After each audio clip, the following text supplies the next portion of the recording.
anak remaja itu tertawa mereka ketika teman-teman itu melihatnya dalam keadaan sial gitu. Itu tadi misalnya ada yang jatuh ke pelanting apalah, wah itu senang mereka gitu. Maka film-film Warkop DKI itu kan banyak yang begitu. Itu anak-anak remaja sebenarnya. Bahkan ada bukan hanya anak remaja, orang yang sudah dewasa juga senang. Ya, misalnya naik tangga, jatuh, wow, jatuh gitu ya. Padahal sebenarnya kalau orang yang sudah berusia 50 tahun, dia udah nggak tertawa, kasihan ya, siapa yang menolong gitu. Padahal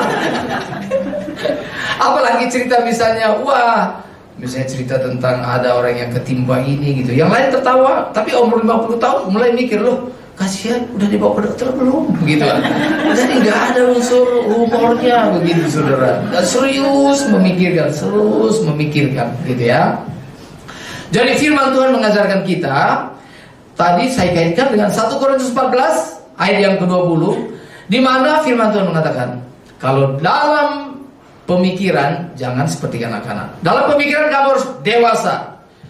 Nah, tapi dalam kejahatan kamu harus seperti kanak-kanak. Jadi Rasul Paulus mengatakan, janganlah kamu seperti kanak-kanak, anak-anak dalam pemikiranmu, tapi dewasa dalam pemikiran. Nah, begitu ya saudara ya.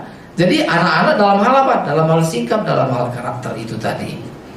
Lalu kalau dalam hal kejahatan juga anak-anak itu saudara itu nggak mendalam. Jadi hendaklah kamu seperti anak-anak dalam kejahatan. Artinya anak-anak itu saudara kejahatan mereka nggak mendalam.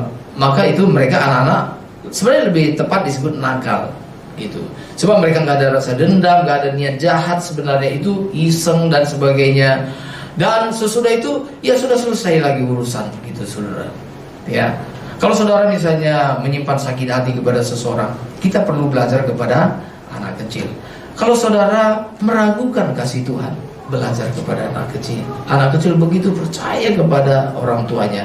Dan Tuhan Yesus mengatakan, hendaklah seperti itu kamu percaya kepada Bapa di surga. Kalau ibu, kalau Bapa di dunia ini saja dapat memelihara kita, apalagi Bapa surgawi kita lebih dapat lagi memelihara kita.